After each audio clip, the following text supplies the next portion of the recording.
This is the human heart. Central to our physical body, our survival, revered by poets throughout history as the emotional center of our being. The place we instinctively touch when asked to point to ourselves. And now, what we have known intuitively is being understood scientifically. Researchers are unlocking a new science of the heart that could change everything we know about health and our interconnected nature. Coherence is a state of balance between heart, mind, and emotions, creating a favorable cascade of neural, hormonal, and biochemical events that benefit the entire body. But this phenomenon not only benefits us personally, it affects everything around us, emitting an electromagnetic field that can be measured up to 3 feet outside of the body. When you are in coherence, your heart resonates at the same frequency as the Earth's magnetic field.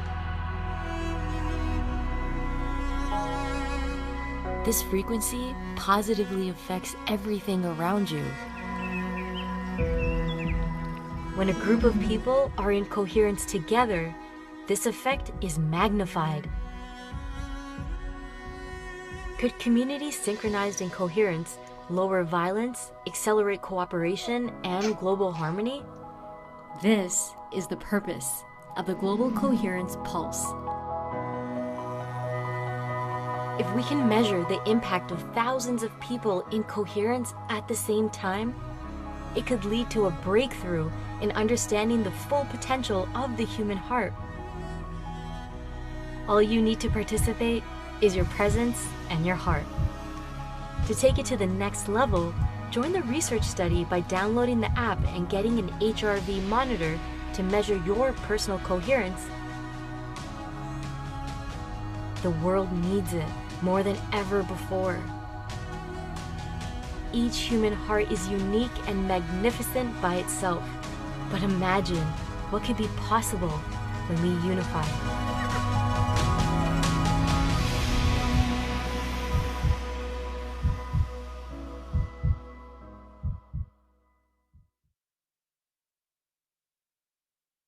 Welcome, everybody. Welcome to the Global Coherence Pulse. I'm so excited to be with you today. You know, we've been playing that video now 5 years. It's almost 5 years since we started the Global Coherence Pulse. And every time we get to the end of that, I just think, gosh, imagine what happens when we join our hearts together and what's going to happen as we unify. And we've been doing that, and we've been feeling the difference that occurs. So thank you for taking time out of your day today to join us. I've been looking at the chat to see where everybody's from. You know, we're all around the world. We're in New Mexico, and we're in France, and we're in Italy, and we're in the UK, and we're in, somebody else is in Hawaii. I'm in Maui visiting some friends today, Hungary, Scottsdale, Arizona, Chile. I mean, all around the world, we're joining together, taking time out of our day to be present in community with other heart-centered souls, knowing that when we join our hearts together, that we actually have an impact. And our impact affects not only our own personal well-being, but everyone around us and the world. So we get to do that together today. And I'm super excited that I have a few friends that I brought. I brought Julie Kroll today. Julie, let's spotlight your video. Julie Kroll is a partner in so many things, Global Coherence Pulse, the connection field. If you're in with us in the connection field, you'll know Julie. And we're both really big fans of Jude Currivan, who is our guest today. So I thought I'd bring Julie on and we can welcome Jude together. But Julie, thanks for coming on today. And you know, we're really feeling the power of our collective coherence more and more every day as we open to it. And it's always lovely to have you as a partner in this, partner in crime. Thank you. Thanks for asking me. You know, when I was watching the video, I was watching it too, and I always love that video. Like, I always love that video. It'll be sad if you ever replace it. But I was thinking how much it just resonates with A Radical Guide to Reality. So when we bring Jude on and we get to see the film, you're going to go, oh yeah, like that that introductory film video is like this teaser of what we're going to see here later today. It's just so powerful, and it's all about coherence, and it's all about the unitive field and the master on the planet that knows everything about it. So I'm really excited to be here too, and yeah, thanks for always showing that video. It's so beautiful, and we are doing. Yeah, and we get to have movie night today, movie day today, which is going to be super fun to see this short film. But a couple of things I want to say is, one, if you have downloaded the HeartMath app, we're using it more and more on these pulses, and it's an opportunity for you. You know, you have the camera sensor if you don't want to have a sensor, and it gives you a chance to kind of see your own level of coherence, but also the group's coherence. And HeartMath has decided, as they launch their Global Consciousness Project 2.0, that they're going to begin to track the impact of these global coherence pulses.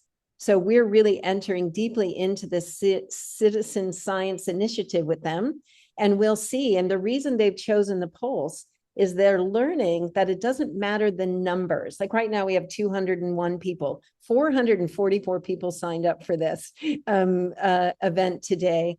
And they're saying that it's not the numbers, but the quality of the coherence that has the greatest impact. So we get to see our own impact and reflect it back to ourselves. The other thing I want to say, because we're going to do this little film, there's this little trick that we can use in our chat, that if you hear something that inspires you, that whether Jude says it or you hear it on the film or Julie says it or something, you can just type 11111, this many ones as you want, into the chat. And then what it's saying is, yes, I resonate with that. That's fantastic. And it gives us a chance, as we're feeling into the field, what's starting to emerge as exciting for us. So without further ado, let's just take a minute to just center ourselves, feel the bottom of your feet so that you're fully present where you are right now on this incredible, miraculous planet that we share. Let the love that we generate today not only warm your heart,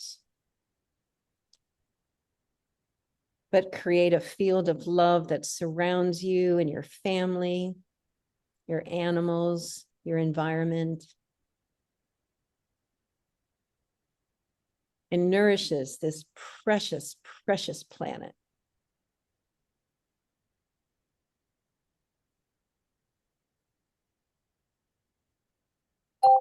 And because this is a safe space, because this is a community of practice, because this is a community that's committed to generating more love in the heart of our lives, open yourself to this time that we share together and to this field of love that we are.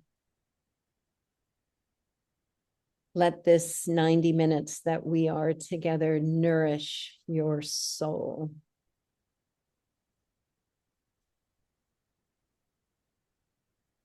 Because we need that. We need that in this time where things are really changing so fast. We need to fill up and we need to nourish ourselves. And that's what we're going to do today. And let's bring on Jude so we can add her beautiful face to our little trinity here. Jude, we love you so much. We're like sisters from another mother or something. We just Absolutely, absolutely. It's just a joy always to be with both you, Teresa and Julie, and this wonderful community that, you know, a whole worldview are honoured to be members of. So thank and bless you all. Yeah. Well, Julie, I thought you could introduce the community to Jude in case some of you don't know Jude. Many of you might, but Julie, you might want to introduce Jude for us, and then we'll dive into our lovely experience today. Okay. It's my pleasure to introduce Jude. I imagine most of you who are here already know Jude or have heard about Jude. So we're really excited to bring her work here today. But I want to tell you, she's so much more than her credentials, but I'll mention a few of those. She's a cosmologist, a planetary healer, a futurist, the founder of Whole World View, and an author of many books. But this newest series is really fun. I can't wait till the third in this trilogy comes out, We'll have to ask her when that's coming out. But the first two were The Cosmic Hologram and The Story of Gaia. And both are really important pieces of work for us. If we're gathering here because we're fans of coherence and we're interested in the Global Coherence Pulse, both of those books are essential reading for us to really understand and embody what's happening with consciousness.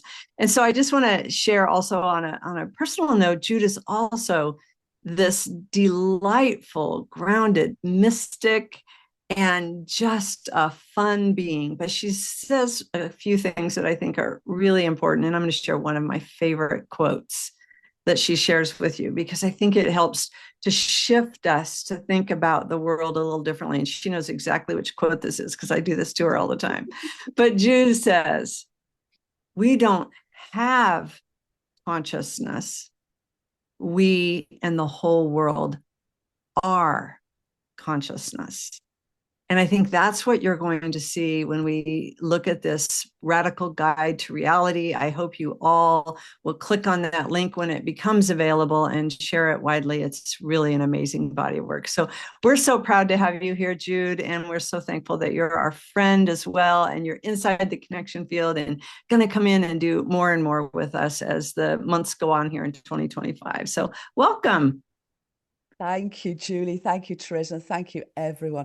It always, my whole heart just swells when I join a community gathering of the Global Coherence Pulse and appreciate that we literally do come together from all over our beloved Gaia. And everywhere is wonderful and sacred, but I want to give a shout out at this moment to Stone Hobbit from New Zealand, because I've just come back from 3.5 weeks of incredible journeying in Hong Kong and Singapore, but primarily in New Zealand, Aotearoa, and that incredibly beautiful and profound connection with Mother Gaia.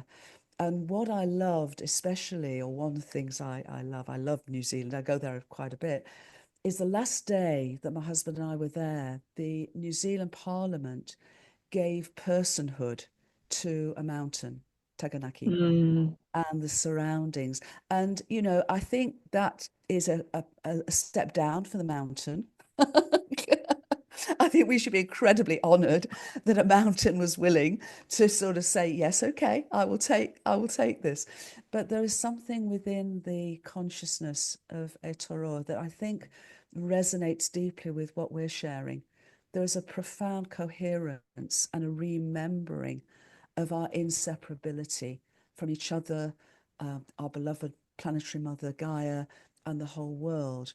So I felt there, and we showed a radical guide to reality at a major conference, which is why I was there in Auckland.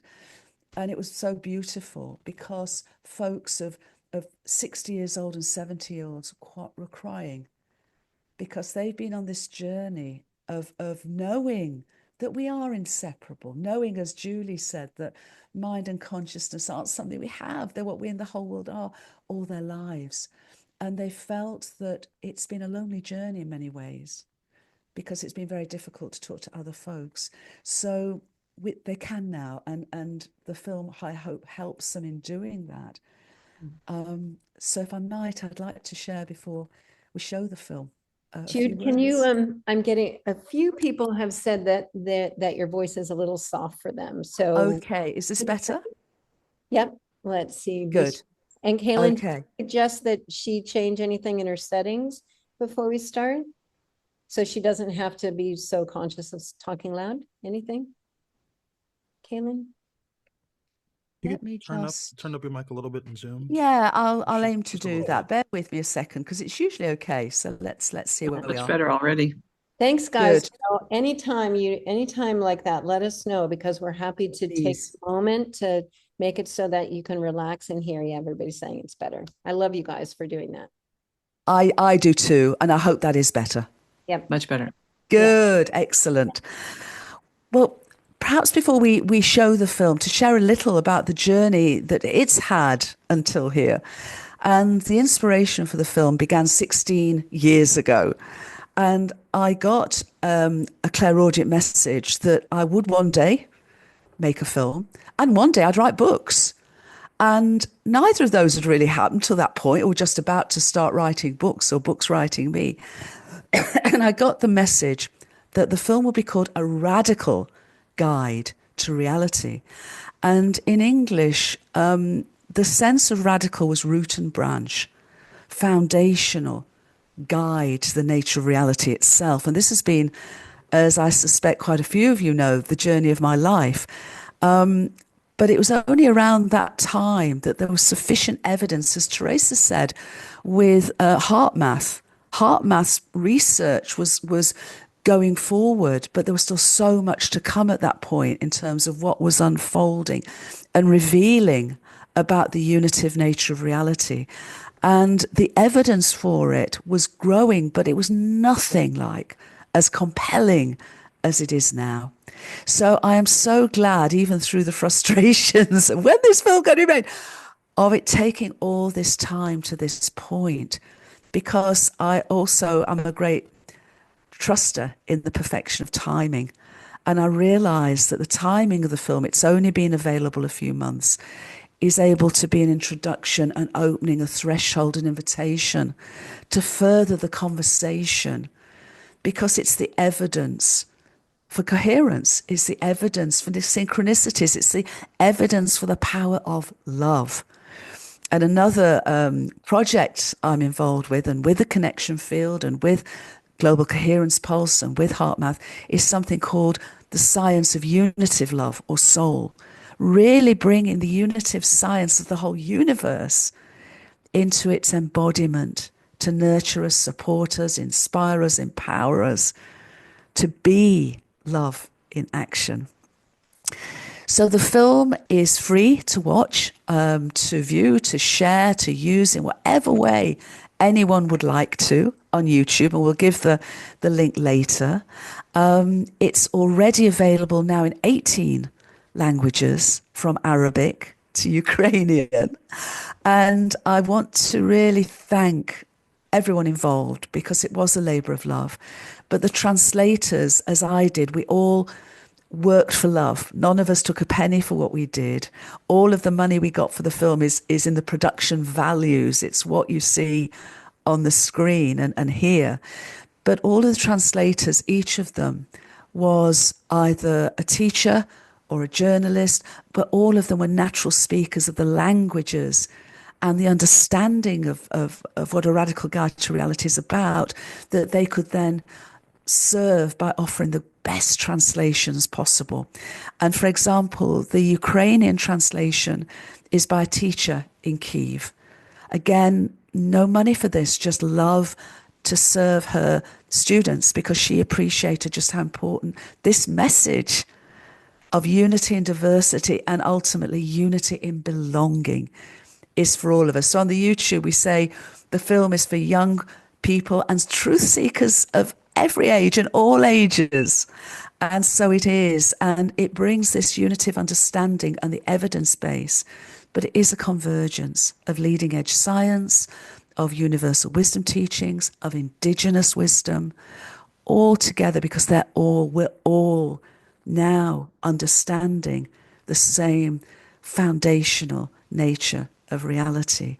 So I think on that note, and with great, great thanks, over to Kaylin and to share the film. And I would just invite you to see the film with your eyes, but also listen and hear it through your hearts, and the openness of your heart, and how it speaks to you. And perhaps afterwards, perhaps if you feel, just put into chat how the film helps you feel that deeper relationship as Gaians with our Mother Gaia, and as universal microcosmic co-creators of the vast communities of our entire universe. Aw, so exciting. Thank you, Jude. All right, Kaylin, it's movie time.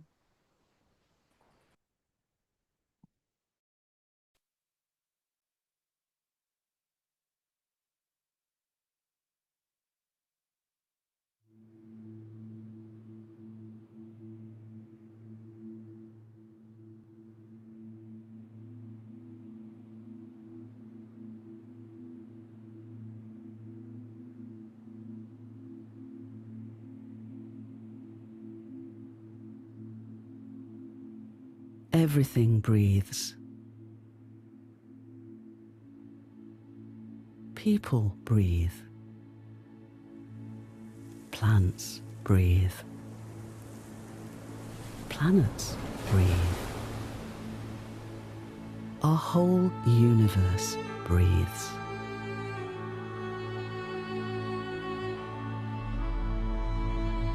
Our universe began to breathe nearly 14 billion years ago. Instead of the implied chaos of a Big Bang, it began as the first moment of a wonderfully fine-tuned, beautifully ordered, and ongoing big breath. Like a baby, it was born as simple as possible to be able to grow and vitally to evolve. As its big breath continued, with space expanding from its minuscule birth and time flowing from past to present to future, its evolutionary journey from simplicity to complexity and ever greater levels of diversity and self-awareness led from hydrogen and helium to stars and galaxies, and eventually to planets and plants and people.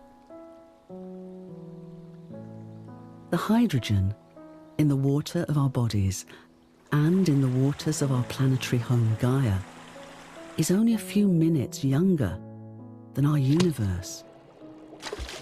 All else that makes up us and Gaia was created in stars billions of years ago. Our story is the story of our universe. Yet what really is the reality of our universe? And who really are we?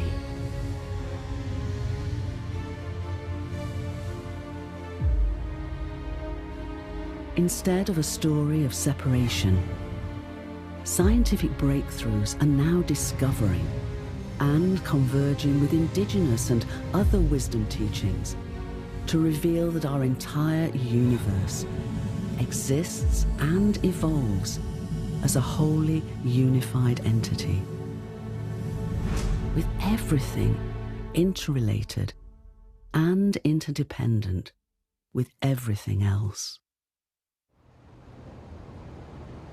Despite its appearance of solidity, though, physical reality, while real, is actually 99.999999999% no thingness, and its material appearance isn't its deeper nature. Evidence at all scales is discovering that its energy and matter and space and time are its appearance, not its deeper nature. Showing that its appearance emerges from more fundamental and non-physical levels of cosmic intelligence and causation. Underlying causation and all-pervasive cosmic intelligence that, expressing itself as information, is the fundamental substance of our universe.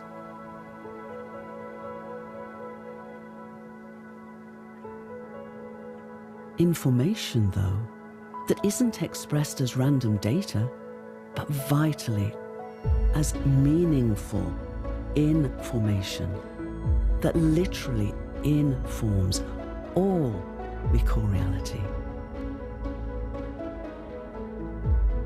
Meaningful information that's expressed in complementary ways as the energy and matter space, and time appearance of our universe. And as we are learning from the study of black holes, our entire universe is a vast cosmic hologram. Its wholeness existing and evolving in the interdependent complexity of its informed and diverse parts. The alphabet of its informational language is the simplest possible, with only 2 letters, 1 and 0. Just as in our digitized technologies, they're combined meaningfully to inform and make up all we call reality, from hydrogen to stars to planets and plants and people.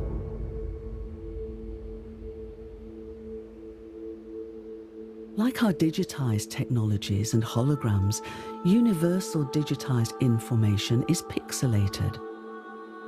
The scale of our universe's pixelation, though, is more than 1 trillion times smaller than our best high-definition technologies.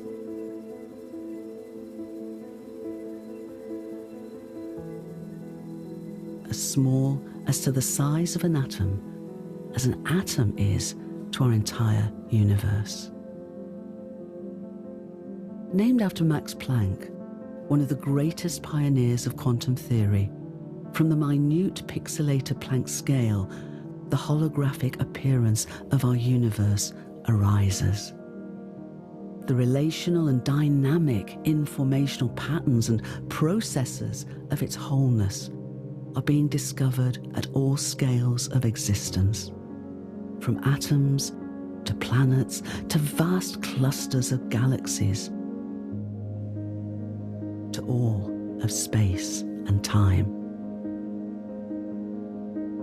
And through many fields of research, from physics, chemistry, biology, and planetary sciences, to studies of collective human behaviors, all with their complex appearances underpinned by so-named holotropic attractor patterns of information.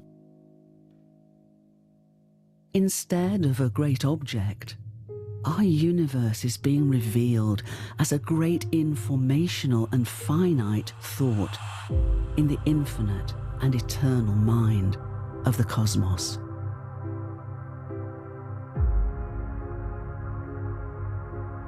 We don't have mind and consciousness. We and the whole world are mind and consciousness. While we are each unique, we are inseparable from each other, our planetary home, and our entire universe. And we are each microcosmic co-creators of its magnificence and evolutionary impulse. We are family members of its vast communities of life. This is who we really are.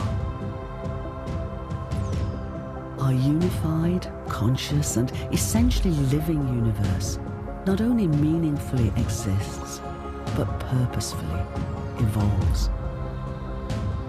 Its emergence not random, but continually and informationally guided. By around 5.5 billion years ago, interstellar clouds of molecular hydrogen, stardust, and ice had evolved to provide all the complex combinations of elements to birth planetary systems and enable biological life to emerge.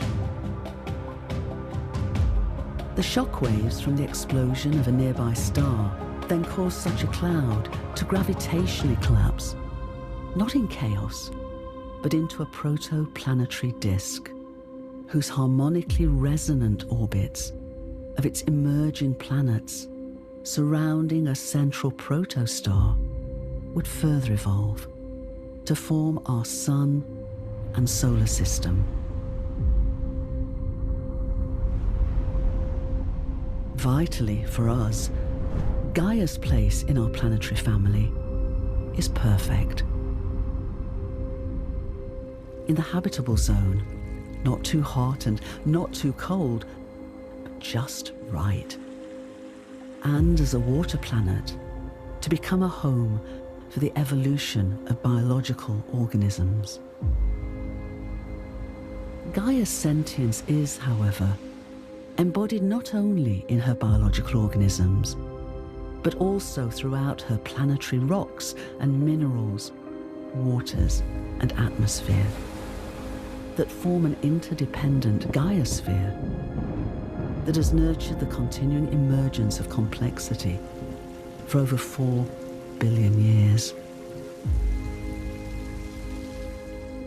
From the very beginning, unchanged ever since, and the same throughout all Gaia's biosphere, the DNA and RNA genetic code has informationally enabled their intricate evolution from the simplest cells to the most complex ecosystems. Crucially, informational DNA is not passive, but responsive to signals, and so able to communicate and express its genes in different ways, with biological evolution driven not by random mutations, but by proactive and beneficial responses and adaptations. Meaningful informational processes guide emergence, and with collaborative relationships of organisms, ecosystems, and the entire Gaiosphere, enabling not only gradual change, but sometimes radical and rapid transformation. Yet we've forgotten that we're inseparable from each other, Gaia, and our whole universe. As a result, we've come to a tipping point as a species and as a planet. To evolve to greater complexity, organisms throughout Gaia's long story have learned to cooperate. To survive and thrive, we can't go on behaving as we have been. We can learn to come together to be a planetary species and stewards of our planetary home as Gaians. This is our moment of choice. Based on the evidence we now have, to remember that we're inseparable. And realise too that our own conscious evolution can play a vital role in Gaia's own evolutionary progress and purpose. This is who we can remember we really are. This is who we can evolve to become.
Thank you, everyone. I hope your hearts as well as your minds enjoyed A Radical Guide to Reality. And just to say also, on the website, which we'll come to, we have a whole educational wraparound of invitation for you. But now I invite you to close your eyes and rest in your seats and just relax. And as you do, to sense the big breath, the ongoing big breath of our universe, as space continues to expand from its minute beginning all those billions of years ago, as time flows from past to present and unfolds now into the future. Just rest your eyes, close your eyes, and I invite you as you take a breath to sense the big breath of that vast, our vast, living and loving universe breathing into you. And then that vastness becomes an intimate, personal relationship. As that breath deepens within you, allow its life, its love, its evolutionary potential to flow through you. And then as you breathe out, I invite you to bring your heart essence, all that you are in loving service to what you can bring, the uniqueness that is you, into the world to serve the good of the whole. And so to take 3 breaths, to breathe in the big breath of our universe's life and love to you, intimately, personally. You belong as a microcosmic, unique microcosmic co-creator to its unfolding evolutionary impulse and potential.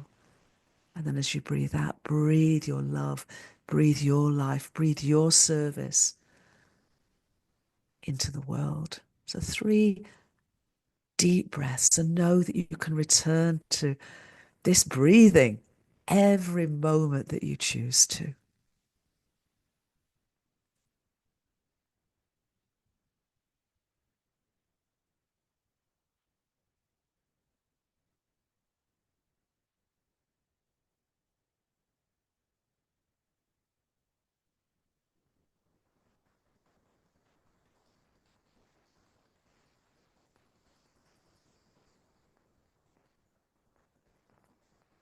And as you settle into that knowingness, remember that we are inseparable and that we are Guians.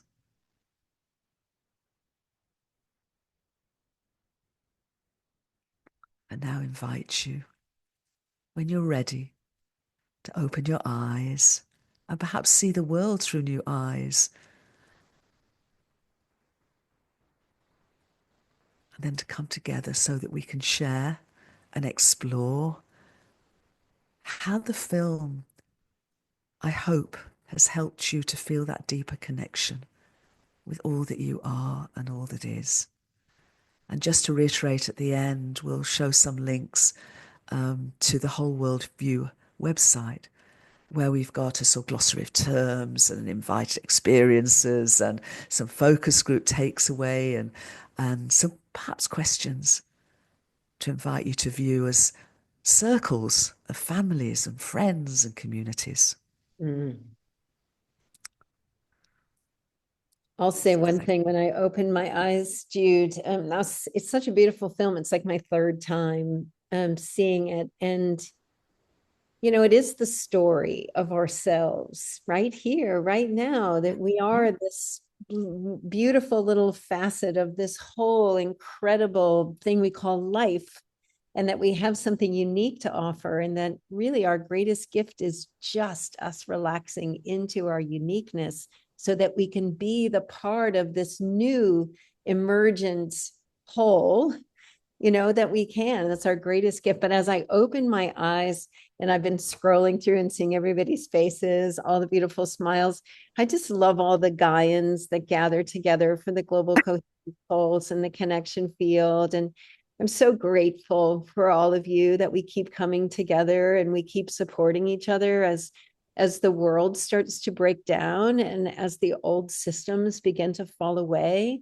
that we have these places where we can feel held and we can feel reinforced and we can feel inspired to just relax into the truth of who we are and let the light that we shine in whatever way it's meant to shine, sometimes simple, sometimes big, that we get to do that together. So I love you all so much. Like, that's a real truth for me. And I just love scrolling through and seeing your faces. And thank you. And thank you, Jude, for inspiring that kind of deep sense of self and other that we are together. Thank you, Teresa. And I've loved scrolling through too. And I just perhaps one of the things we really wanted to show in the film was the possibility of rapid and transformational change.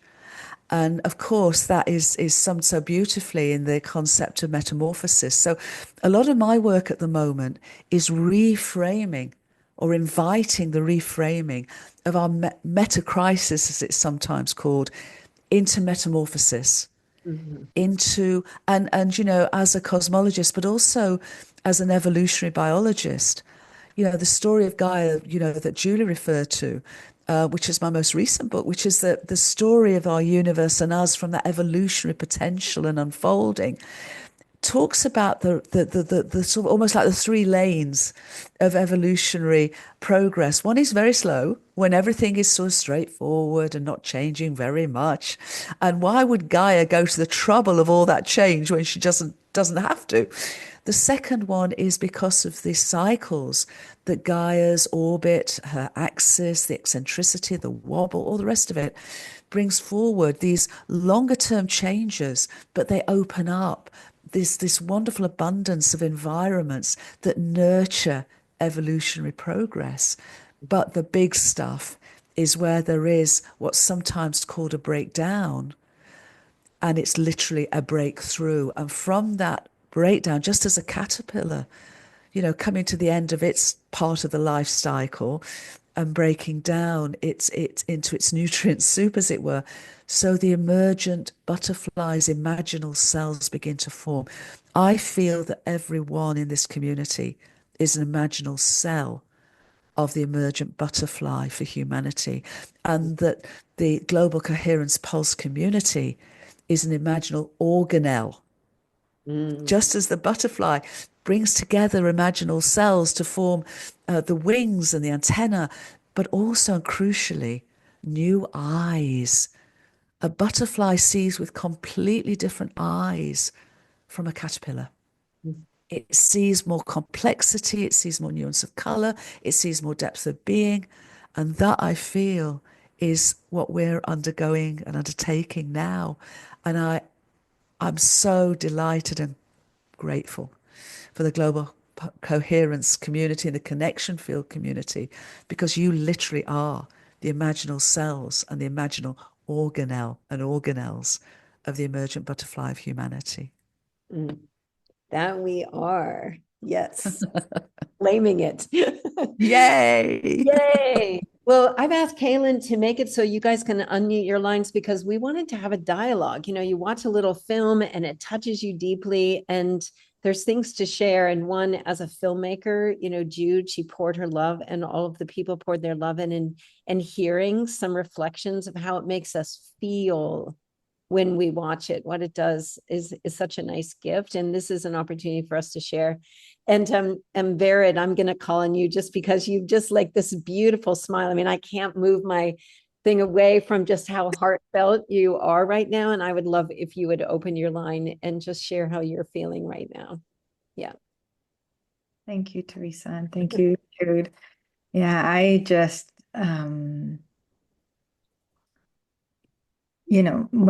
when you shared what you shared, and then Jude, when you shared that, we collectively are like an organelle, I mean, I just thought like what came up for me is just the power of this community and communities like this community, and how important it is to help build and nurture this community and other communities like it.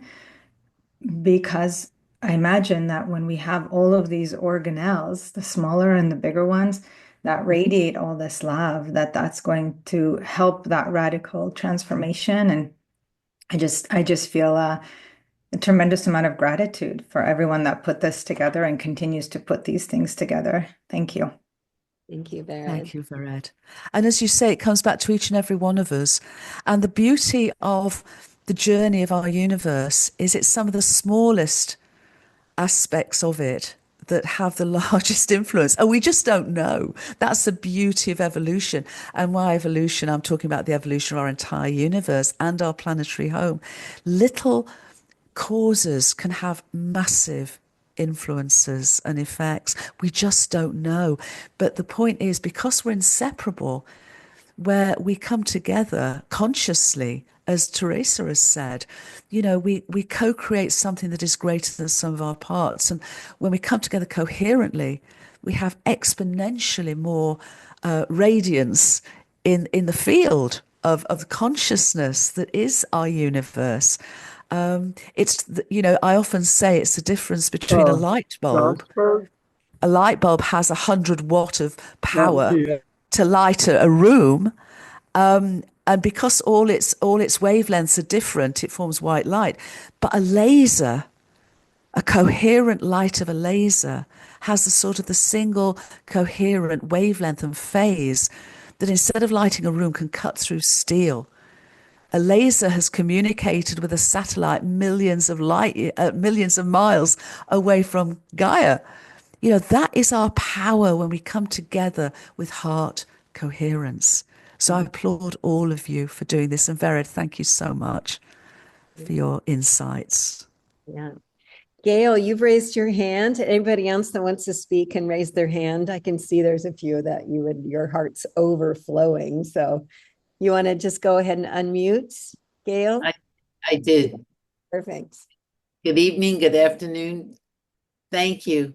It's a blessing and a gift. And it's interesting for me in my own transformation process that I understand we're all interconnected. But my ego doesn't accept consciousness as one. I'm still in that stage.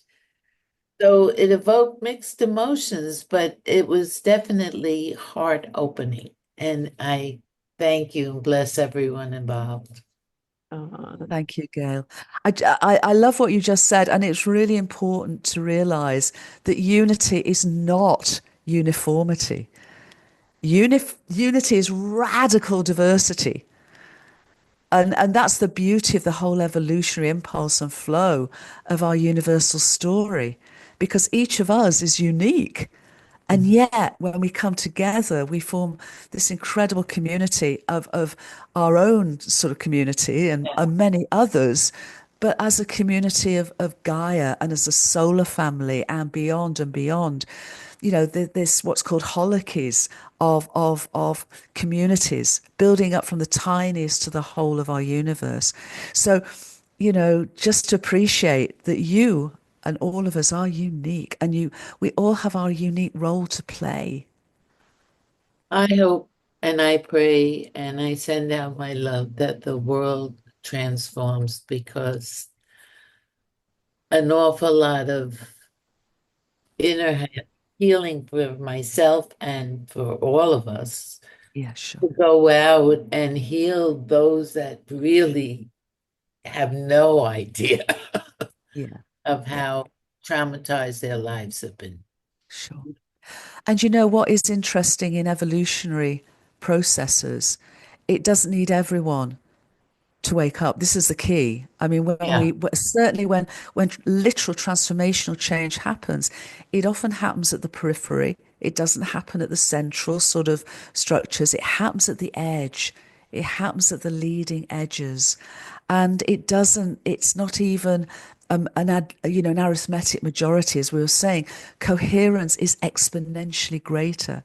So we're part of what I feel is a pioneering wave of transformational change. We literally, I'm not just using the metaphor of metamorphosis, I'm working with it literally, and I'm doing a lot of work with transformational economics and education and how we can bring all of this unitive understanding, which is evidence-based, but it converges with, universal wisdom teachings, indigenous teachings. This is all this wonderful confluence and convergence of an emergent understanding of a living and loving universe. It's sad that we're not taught this in our first 5 years and in school. We're starting now, though. We're starting to get, we have Andrew with us, Freeman from Coherence Education for Kids, and I'm sure he's learning to do this. Thank you, Gail. Hey, Marcy Really? has her hand up, and we have Stephen, Diane, Paul, and Adele. So let's hear from you guys. You want to go, Marcy? Okay. First of all, Jude, thank you, Teresa, Julie, all of you, since we're all in this together. I guess one of the things that pops up in my mind is, we're talking about the DNA and we're talking about frequencies and higher consciousness and solidity of the earth. Perhaps Mother Earth, perhaps a part is becoming less solid and higher up and more light as some human beings are also having more light and more consciousness. And in other words, that could be another plane that we all make our transformation in. So it's just a thought that it's just something that I was thinking of while we were doing this. No matter how it happens, it's all good. I love that, Marcy. Thank you. I just wanted to bring in, the film shows the significance of DNA, how it is as my dear friend Bruce Lipton and many others show, it isn't just passive, it's responsive, it's adaptive. But I'll go even further than that. We now appreciate that, I don't know if you remember that image of the interstellar molecular cloud. That was actually an image taken by the James Webb Telescope. And it shows that about 5.5 billion years ago, such a cloud was the birthing place for our planetary system and our planetary home. Now, that's all great, but now we also know that the harbingers, the building blocks of biological organisms were already forming in molecular clouds before planetary systems even formed. We now know, and it was literally only published less than a month ago, that the basic nucleobases of DNA have been discovered in an asteroid called Bennu. And that asteroid is one of the oldest parts of our solar family, but it's left over from that collapse of such a molecular cloud 5.5 billion years ago. So we know that all of the harbingers, all of the building blocks for us were already being formed, ready to go further once planetary homes came into being. And that was a journey of 9 billion years from the beginning of our universe. So the whole journey has been incredibly, purposefully, intelligently, informationally guided, all the way from hydrogen and helium through stars and galaxies to molecular clouds to planetary homes to us, as more and more individuated consciousness and self-awareness. And the point is that DNA wasn't just there 5.5 billion years ago. It was right first time, because every biological organism, every biological child of Gaia, and not just of Gaia, but because we see it out there in the galaxy, how many other planetary homes have birthed biological children? And it's right first time. It hasn't changed since. But also we now know from studies that it's 1,000,000 to 1 best way of memorializing information, so that it can both be a sort of a healthy template for biological organisms, but also in this incredible emergent evolutionary partnership throughout the whole of the Gaia-sphere. And the story is so wondrous, and that we're having this conversation at this moment, which it does seem to me is our moment of choice, where as a species we do wake up potentially to both remember who we really are and evolve, as the film says, to who we can become. So Beautifully said, Jude. I just put some links in the chat in case somebody has to leave at the top of the hour. I really want to make sure that you have the resources you need, and we'll go and show it in just a little bit. But there's the YouTube channel so that you can show it to your friends and do that. But there's also a link there to a page on Jude's website, Whole World View, where there's educational information and things like that. So if you're leaving at the top of the hour, go down and grab those links right now, because you'll want them and we want you to share it. Okay. absolutely. Before we go to Steve and Teresa, can I just respond to something someone put in the chat about where does this informational consciousness comes from? What I would say, and this goes back to Julie's quote right from the get-go, our universe is far more a great thought than a great thing. It's a great thought of what I would refer to as the infinite and eternal cosmos. And therefore, the cosmos is intimately all-pervasive, expressed as meaningful information. It's universal and cosmic mind and consciousness is expressed as the appearance of our universe. And as Teresa said, a lot of the further evidence for this and a lot of the education wraparound is on the Whole Worldview website. But essentially, in this perspective, everything is, whatever term we want to term, great mystery, great spirit, God, Allah, the cosmos, cosmic mind. We are inseparable, not just from our universe, but our universe is a great thought of an infinite and eternal cosmos. So I just wanted to really emphasize that. There's much more to delve into, but it absolutely aligns with all that this wonderful community are serving. So Stephen, I think you were next. We were watching the beginning of the movie, and it's all about love, and it's all about the chrysalis. And it just came to me when I was watching that young lady with like this ethereal stuff wrapping around her. It wasn't the Big Bang, it was the big kiss. I love it, and it is a kiss, and it is a love. The reason I came up with big breath is because we're taught at school that our universe began as a big bang. And we know it wasn't big, and we know it wasn't, we now understand that it wasn't a bang in a sense of chaos. It was exquisitely fine-tuned, amazingly ordered. And so, and not just a one-off event, but the first moment as space has expanded and time has flowed, of what I call the big breath. And the reason I used breath, Stephen, was further to that the ancient Indian understanding, which is so profound, the Vedic teachings, talk about our universe being the breath of Brahman. The word for breath in Vedic tradition, Sanskrit, is the same word as spirit. And therefore, there's also this understanding of how we can personalize this intimate relationship of that big breath of our universe with our little breaths. And the big kiss is wonderful because our universe, as I would also share, is not just a living universe, but a loving universe.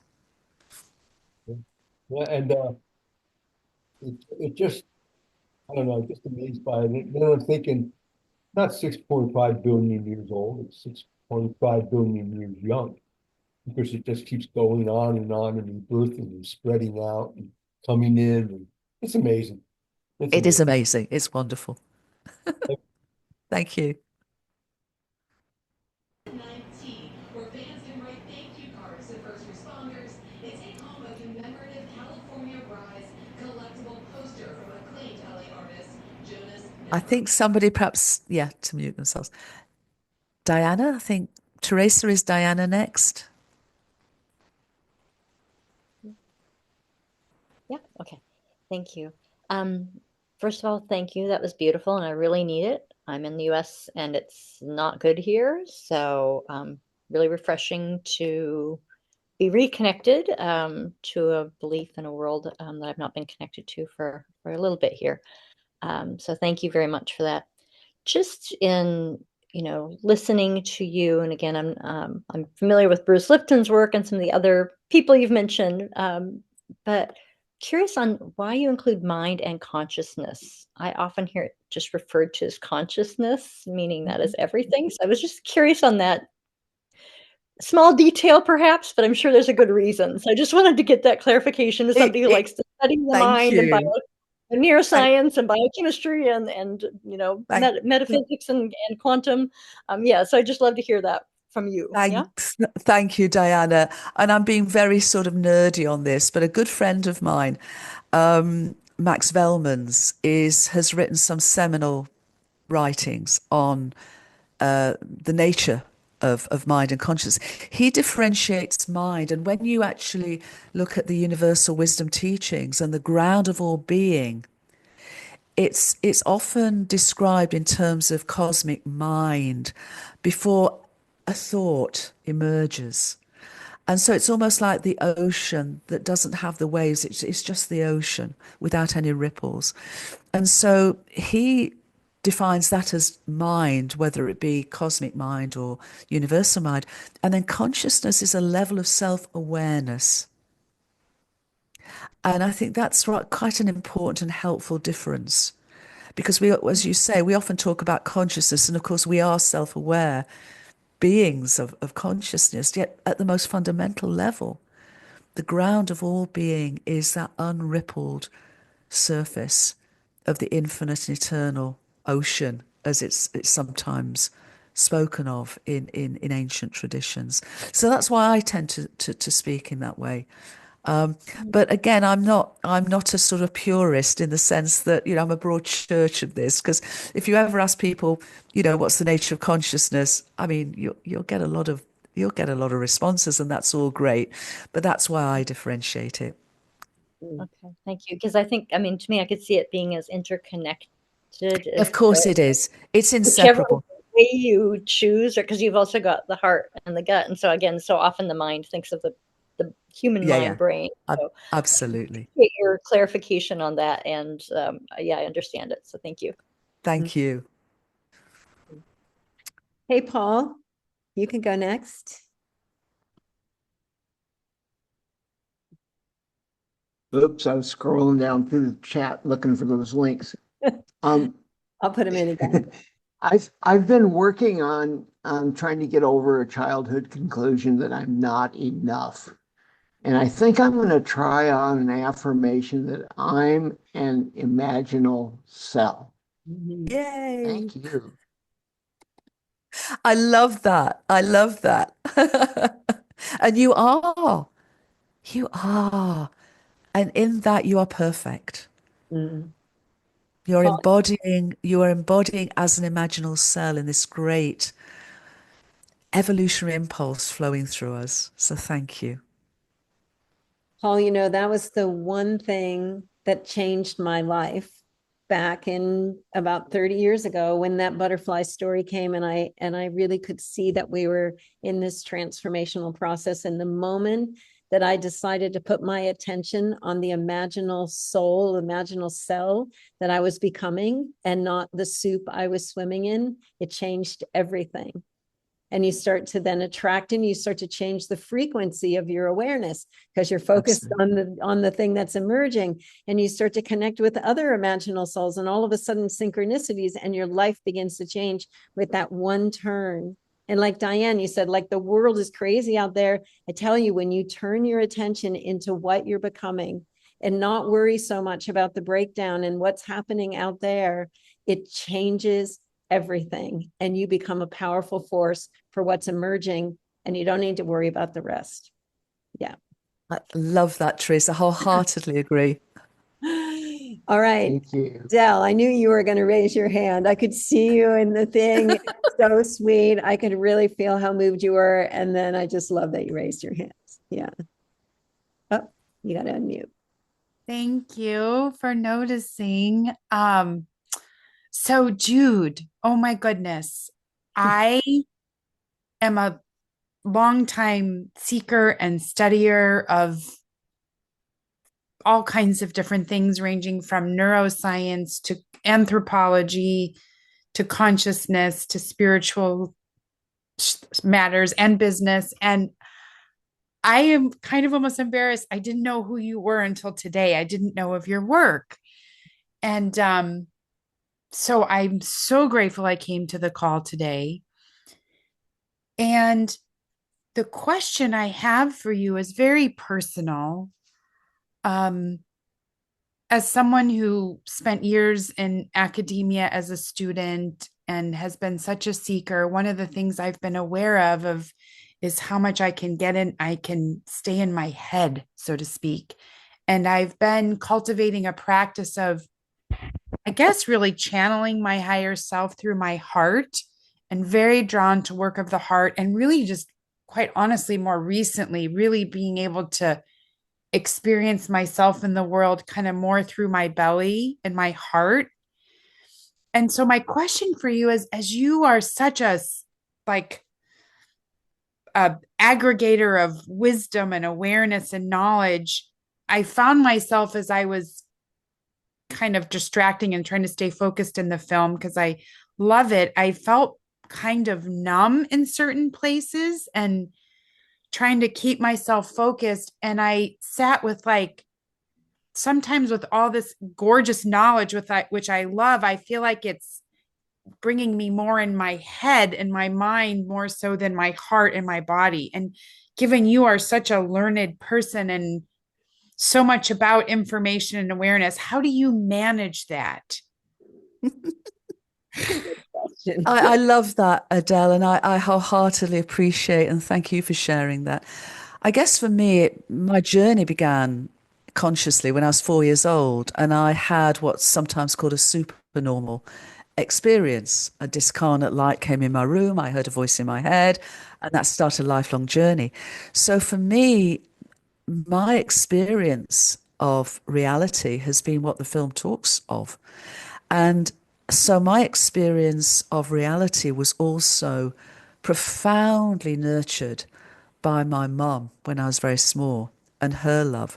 So my heart opened at the same time as my head did, as it were. So I've always seen the dance between them, and I've always seen the complementarity between them. And yet I've also appreciated that the deeper wisdom is held in the heart. So that's the sort of a quick answer, but I should be honest in saying that when I was 19 years old, I had a disastrous love affair, and I closed my heart down. My dad died also when I was 10. So, by the age of 19, I'd had enough of sort of love in a way, other than my mum. My mum kept that flame alive with me. But I went into my head for a long time. And I went down a journey of exploration and curiosity and more and more understanding. What Teresa didn't mention is I was in international business for 25 years. I became the most senior businesswoman in the UK for a brief moment. I'm very scenic route. But it was only when I was then in my early 40s, having gone through this journey of more and more in my head, and feeling that in a way closing my heart was a safety for me, the events in my life broke me open. And I appreciated that it wasn't to keep me safe, it was keeping me a prisoner. So the journey, literally for the last 25 years for me, has been to progressively realize, open, live in my heart and appreciate my head and my mind, and realizing and appreciating the dance between them. It's a bit like the yin and the yang within us as well. It's the more we can appreciate the wholeness of who we really are, and the more we can dance into the complementarity of the different perspectives that make up that wholeness, the more it seems to me that we can live as our authentic selves. And as you're saying, Paul, the imaginal self, because the more we can be that wholeness of our own being, And it's always an ongoing journey.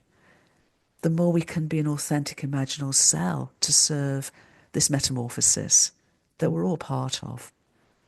Yeah. Beautiful.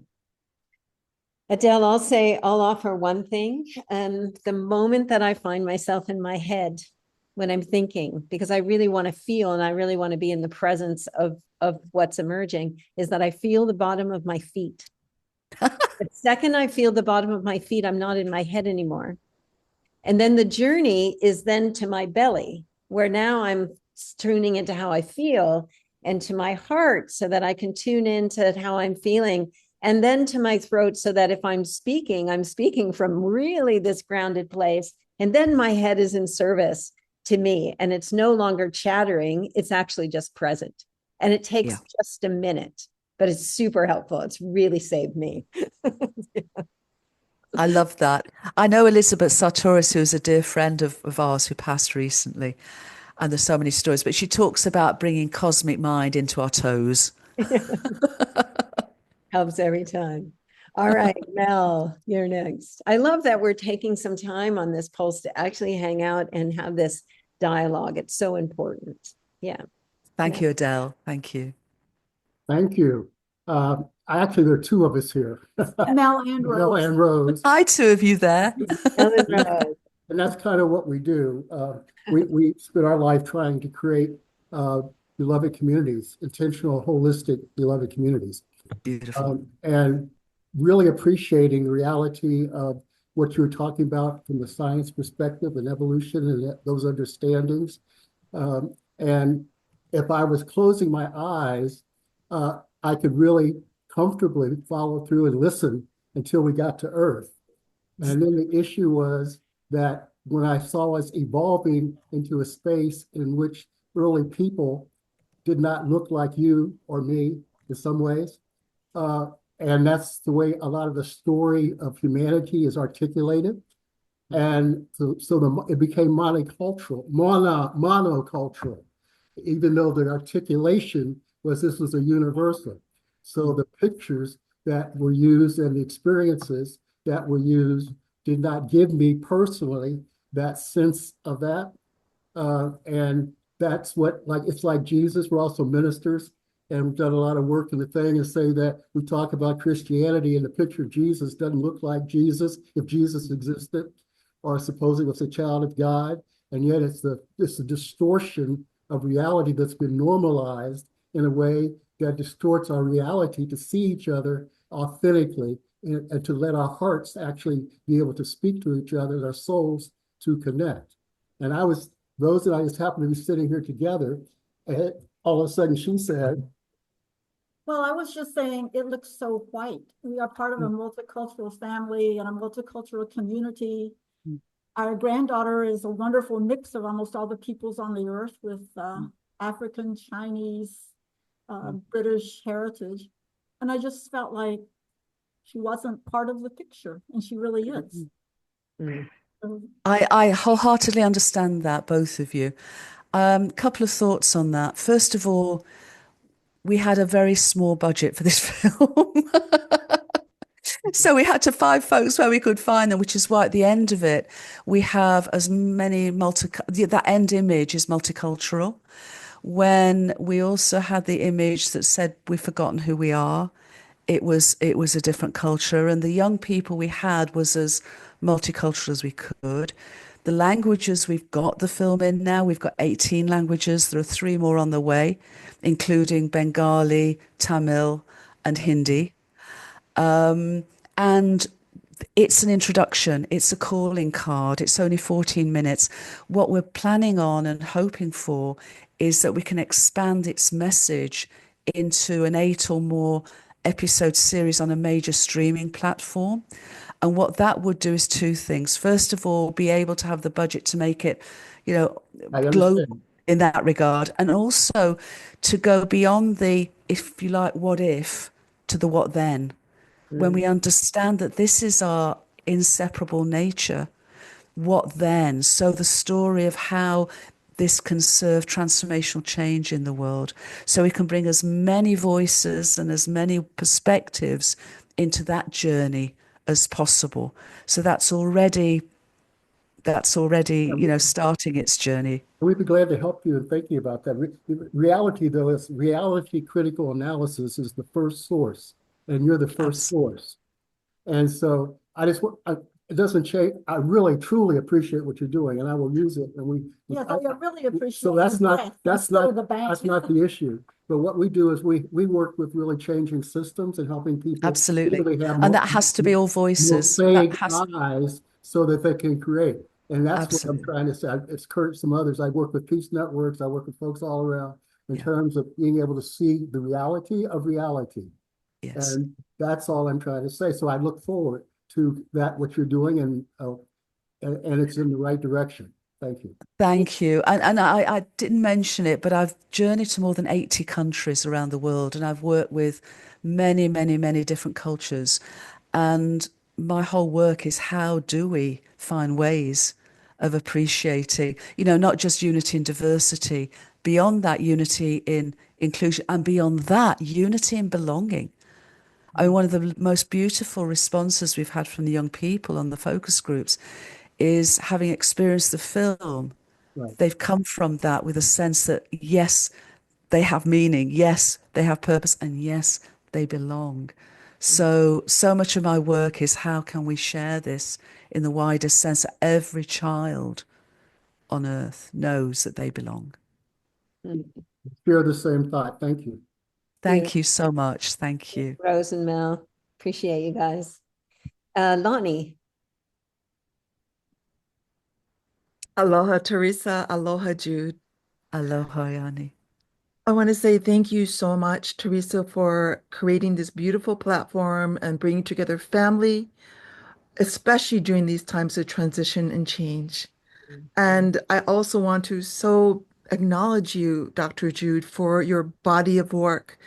And speaking as a Kanaka Maoli, as a Native Hawaiian, Japanese, Chinese, and English person of ancestry, how you bring together such an integrative approach to looking at the indigenous science of our communities with modern science is so powerful and so necessary for the healing that we are here to, I believe, co-create as the old structures break down and we rebuild new structures. Your wisdom, the platform that Teresa brings together, and this entire community is so vital.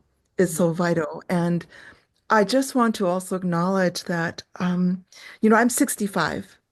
And so I understand, as you're sharing, how so many of us have been in this challenge and this kuleana, which means our honor, privilege, and unique responsibility to help bring about this consciousness.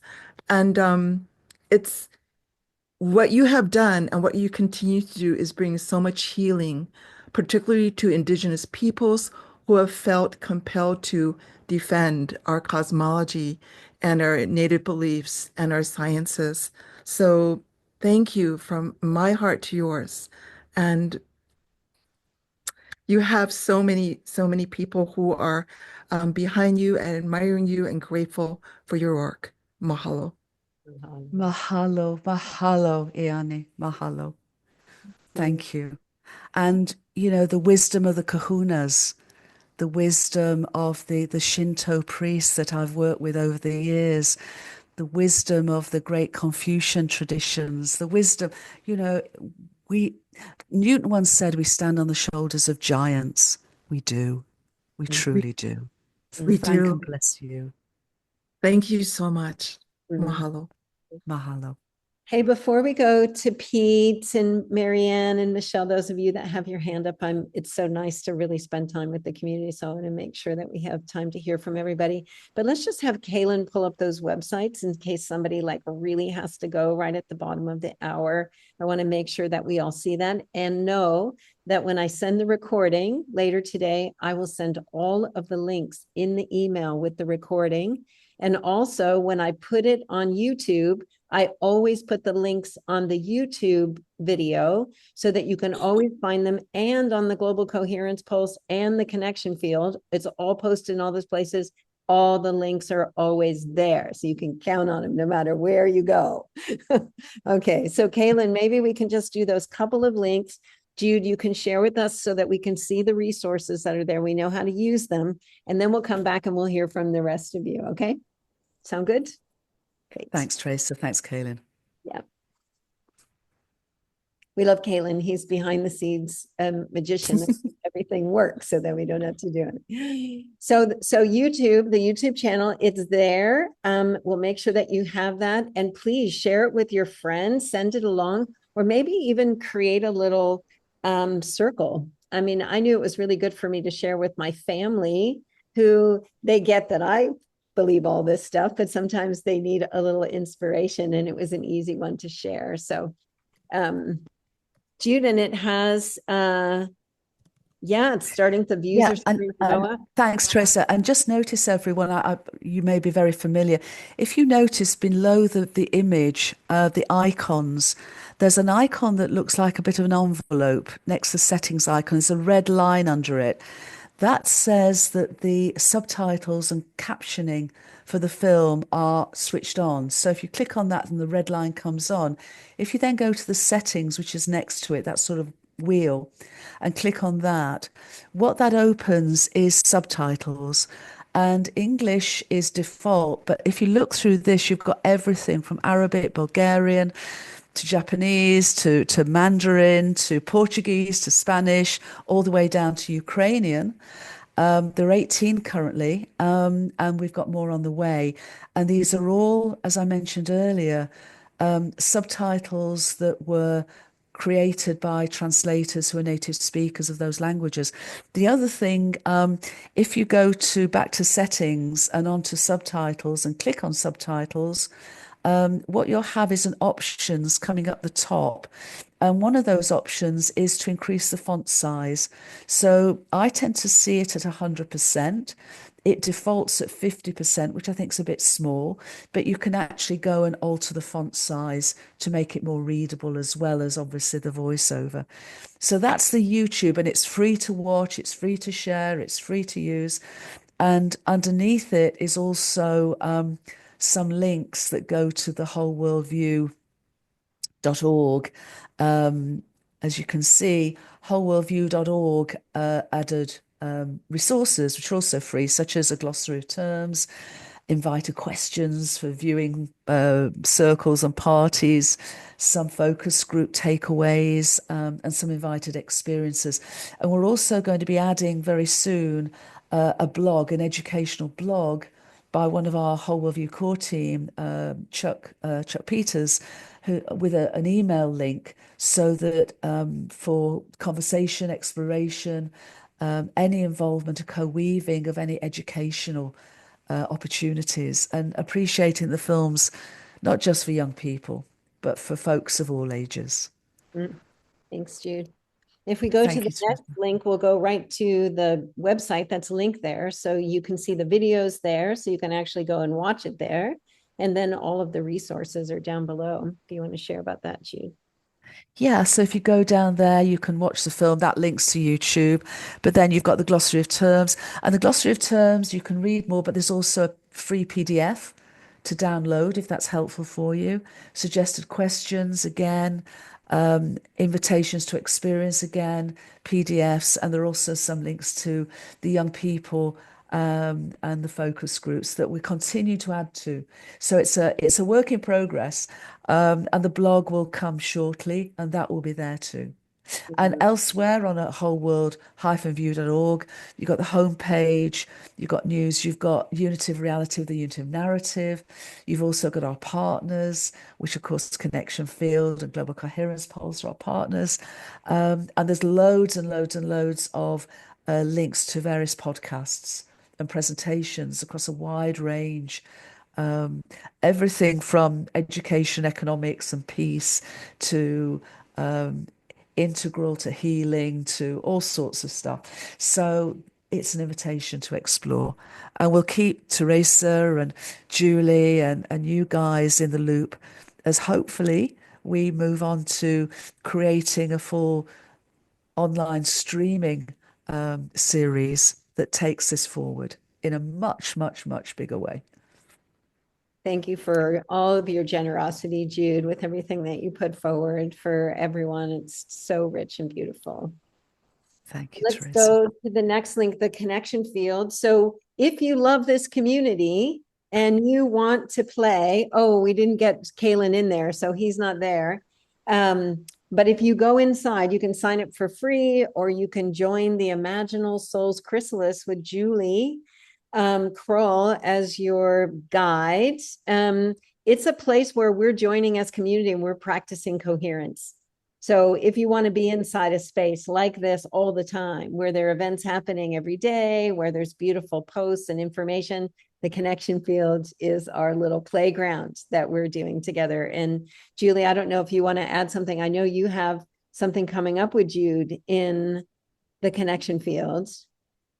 Yeah, well, this Thursday in our Luminary Lounge, we have Dwayne Elgin, and we're going to talk about the living universe and other things. And Jude will be joining us in the coming months. And it's an opportunity to come into the Zoom room with these luminaries and really receive co-mentoring. Like you're not just watching an interview or whatever, but we're really engaged in this deep dialogue, just like we're doing today, which is so nourishing. So thank you for taking the time to do this today, Jude. It's really amazing. But we will have Jude inside the chrysalis with us. So come and join us. Lots of good stuff in there. And you can join for free. You can join the membership, anything you want. But this is the place where we're hanging out all the time. And we're choosing to be an island of coherence in the chaos to support a shift to a unified world. So come play with us in there. And then the last one is HeartMath is having its retreat, its annual retreat in April. And you can join in person or you can join virtually. And I went last year and it was fantastic. So if you can't go in person, come and join virtually. And it's an opportunity for us to really gain some of the information and science and practices from HeartMath Institute. So we love having a retreat. And pretty soon there's going to be a connection field retreat. I got it in the works. All right, let's go back and hear from Pete and Marianne and Michelle. Have a little bit of time, anybody that can stay. And if you need to go, please take this good energy that you're experiencing now from being together and shine it out into the world. We really need to let this love ripple out, especially where it's hitting challenges inside of ourselves or in the world. Let's keep sending the love because it makes a big difference. I love that. And guys, just to say, I have about 5 minutes. So certainly Marianne and Michelle and Pete. So let's, go ahead. Yeah. So, hey, thank you, Jude, for that film. I think you did a wonderful job of putting a bunch of really advanced concepts and spiritual ideas into a form that's accessible for people who maybe, haven't been exposed to those ideas before. I thought it was just beautifully done. So thank you and bless you for this work you did. And so I'd just like us to maybe check out a little bit from these mechanisms of mind. And most people here, I'm sure, understand that our hearts are unfiltered connection to that universal field and that presence of consciousness that oversees everything. But our hearts are also an unfiltered connection to one another. What attracts me to these meetings are these heart connections that we form together. So I would invite everybody just to feel this our hearts coming together into one field, into one resonance, and add our individuality. And what happens is when our hearts come together like this, it's an exponential function where the resonance expands to a higher amplitude. And if we're mindful of these heart connections, that always, you can just imagine the people from all over the world. Right now, we have ley lines of resonance connecting our hearts. And just imagine the resonance of those ley lines increasing and the amplitude of that resonance subtly entraining these lower vibrations.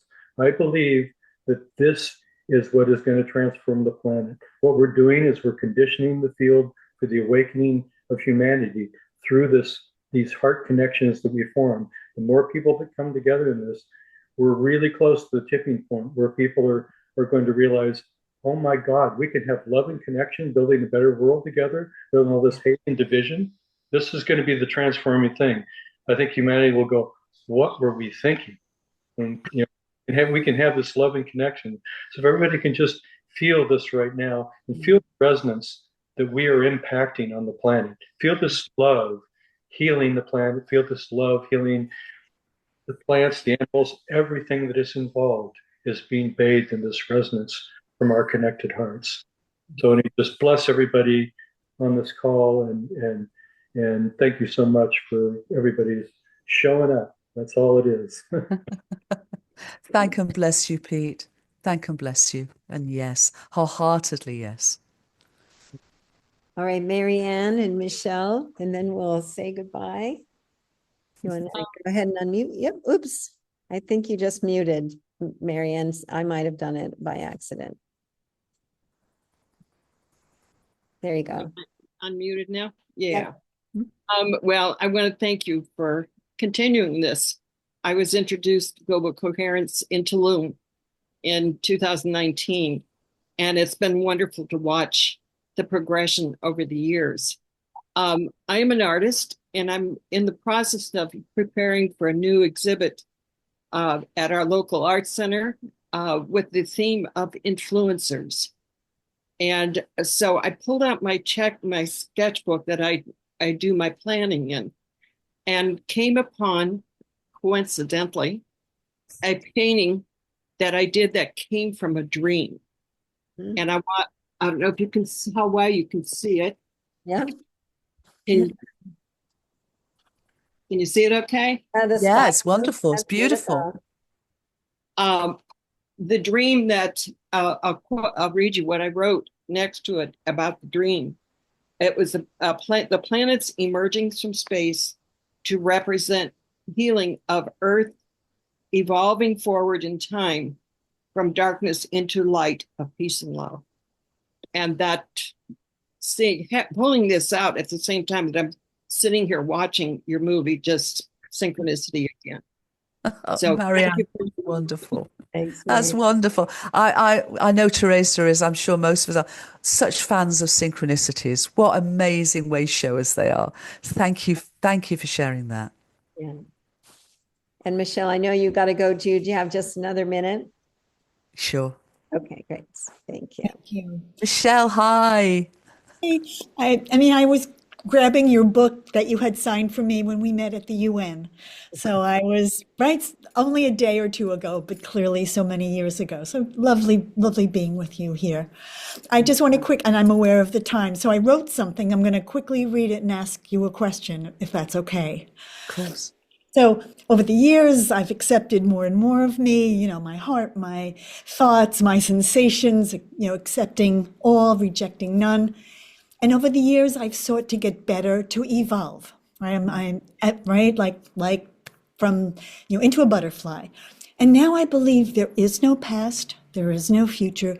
The only thing we have now is the present, right? And I imagine you agree. I saw you just shake your head. I do, and it's a both and. Here's my question, and you can do this. So I'm studying with Craig Hamilton as one of the people that I'm studying with. So we need the trust to say, this is it. The self I am right now is the enlightened one, right? And I there's something, I know it's a leap, and I know it's just my mind that's holding me back from not believing that. So in this, given we have only a nanosecond, what are your thoughts, my dear, dear Jude? Oh, beloved Michelle. I think it's both and. The story of our universe is a story that goes back in time, nearly 14 billion years, beginning at that first moment of space-time. And, as I mentioned, as space has expanded ever since then and time's flowed forward from the past to the present and still unfolding in the future, we both have that story of that journey to now, and we're also in this moment, here and now, on the bow wave of the evolutionary potential of our universe's continuing unfolding. So our choices here and now really are the only choices that matter. What do we choose in and out? Is it to feel fear, or is it to feel love? Is it to feel that we are authentic, imaginal selves of this metamorphosis? Or is it to say we're in the middle of a meta crisis and I can't do anything about it? So in that sense, I wholeheartedly agree. Our choices here and now are where we create. Marianne, you're an artist. You know that we can only create in that moment. And that's where children live. They live in that moment of creativity. So if we can truly bring ourselves and relax into the here and the now of this moment, take that big breath and breathe it through our little breaths. Go down to our toes and feel them, as Teresa said, and know that we have each other.